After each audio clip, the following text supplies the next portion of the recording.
Hollywood. That's gooey ballyhooly Hollywood, where any office boy or young mechanic can be a panic with just a good-looking pan. We have a cast of colourful characters who work in front of and behind the camera to make a movie. A movie that has the power to transport us into the future or show us life as it might once have been. Hollywood knows how to emotionally connect with an audience. This is what speakers have to do. And a gentleman in the fourth row puts his hand up and said, "You're quoting my competitor, why aren't you quoting me?" To which, of course, I said, "Well, who the heck are you?" And that's when I met and started becoming friendly with Michael Hauge, who calls the opening of a movie the seduction scene. And if I may interject. Please do. The reason they hire a professional is because they have accomplished a certain amount of success. However, none of us were born the person we now are. And it is the obstacles you overcame and the principles that are the heroes. The steps you took are the same steps your audience can take. And you had mentors, encouragers, or even distractors. So within your story, from beginning to the success that you are that they now hire, there are other people who helped you. In the corporate world, a lot of executives have to talk about their success. And they all say, "I don't like talking about myself." And it's always start once upon a time. Where were you born? What did your parents do? What advice did they give you?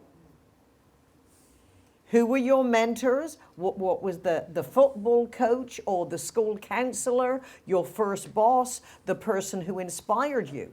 So it is your journey to who you became, and there were the heroes along the way who were your encouragers.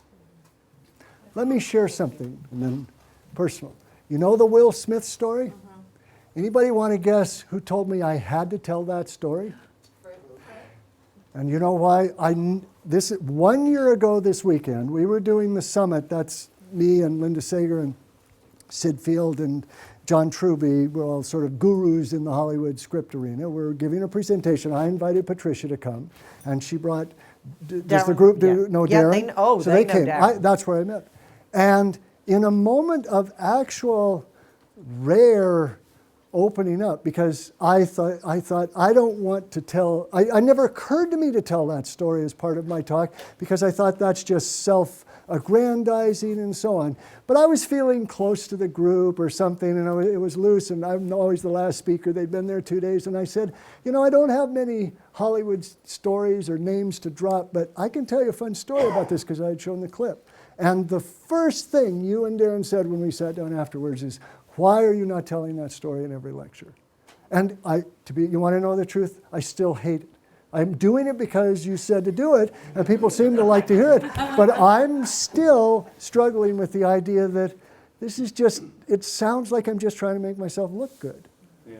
Which is what I'm trying to do, by the way, but I like to hide it more than that. Okay. However, Michael, it is true, and really what made him call you was the principles. So just as the steps that Marilyn takes, you're putting the principles on the pedestal, you're putting the principles of story on the pedestal.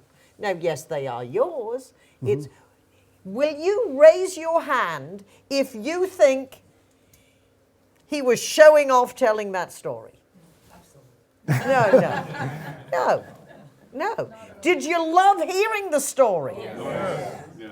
Would you as an audience encourage him to always tell the story?